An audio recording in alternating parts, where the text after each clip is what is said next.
Boş Teknik Servis şimdi Balçova'da. Bir gün aniden garantisi dolan Boş marka cihazınız bozuldu ve ne yapacağınızı bilemiyor musunuz? Sıradan tamirciler Boş marka cihazımı düzgün yapabilecek mi? Benden ederinin üstünde mi fiyat isteyecek diye düşünmenize artık gerek yok.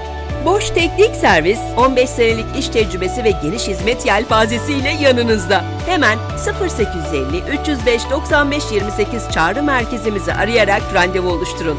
Tecrübeli Boş Teknik Servis ekibimiz randevu saatinde evinize gelerek hemen arızanızı tamir etsin. Ayrıca Boş marka beyaz eşya, televizyon, kombi ve klimalarınız için de garantili teknik servis hizmeti veriyor. 1 yıl garantili orijinal yedek parça sağlıyoruz. Boş marka teknik servis için hemen bizimle iletişime geçin.